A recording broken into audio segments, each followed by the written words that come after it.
Government எதுக்கு கேட்டுச்சு? என்ன கேட்டுச்சு? மேக்கிங் சார்ஜஸ் எவ்வளவு, ஹால்மார்க்கிங் சார்ஜஸ் எவ்வளவு, டிரான்ஸ்போர்டேஷன் சார்ஜஸ் எவ்வளவு, இன்சூரன்ஸ் சார்ஜஸ் எவ்வளவு, அதர் இன்சிடென்டல் சார்ஜஸ் எவ்வளவு. சரி, இதுல நீ செய்கூலி சேதாரத்தையே இல்ல.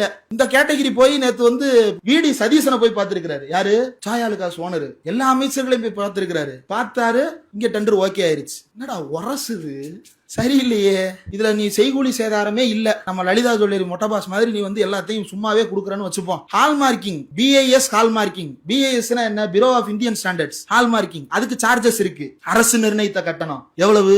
2 கிராம் கீழே இருக்கிற பொருட்களுக்கு ஹால்மார்க்கிங்கே தேவையில்லைன்னு சொல்லியிருக்கான். நீ கொடுக்கறது 1 கிராம். நீ எதுக்கு டெண்டர்ல ஹால்மார்க்கிங்க்கு சார்ஜஸ் கேட்டா அவன் எதுக்கு ஹால்மார்க்கிங்க்கு 1 பைசான்றான்? ஒண்ணுமே புரியல. சரி, மக்கள் அவன் ஏன் வேணான்றான்னா யூனியன் கவர்மெண்ட் 1 கிராம் ஒரே 1 கிராம் மோதிரத்துல அதை எப்படிங்க சீல் பண்றது? அது செதஞ்சிராதா அப்படின்றதுனால வேணான்றான். சரி, மக்கள் நம்பிக்கையை பெறணும்னா பிஏஎஸ் ஹால்மார்க் வேணும்ல. அது 1/2 கிராமா இருக்கட்டும். அதை பார்த்தா தானே மக்களுக்கு நம்பிக்கை வரும். அதனால வை.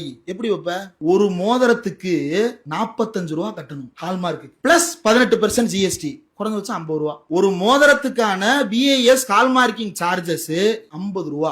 Any artifact to be BAS hallmark will be charged 45 rupees per artifact. ஒரு பொருளுக்கு 45 ரூபா, 18% ஜிஎஸ்டி, 50 ரூபா இதுக்கே மினிமம் கட்டணும். இது போக நீ மாவட்டத்துக்கு சப்ளை பண்ணணும். நீ மாவட்டத்துல உட்காந்து உற்பத்தி பண்றியா?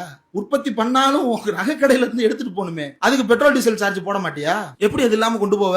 கேட்கப்பட்ட மோதிரங்களின் எண்ணிக்கை 4,41,663. 100 ரூபான்னு வச்சோம்னா 4,41,63,300 ரூபா வரும். 4 கோடி ரூபாய சும்மா கொடுக்கறவனா நீ முதலாளி?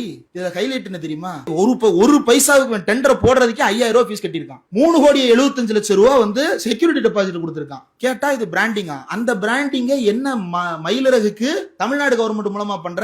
அரசாங்கத்தின் நன்மதிப்பை தன்னுடைய நன்மதிப்பாக ஒரு தனியார் நிறுவனம் கிளைம் பண்ணுது.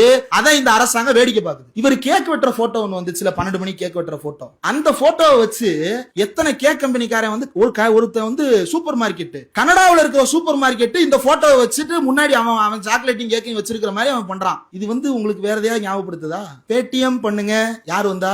56 இன்ச்சு மோடி வந்தாரு. ஜோயா லுகாஸ் ஒத்த பைசாவுக்காக இந்த அரசாங்கத்தோட நன்மதிப்பு அடகு வச்ச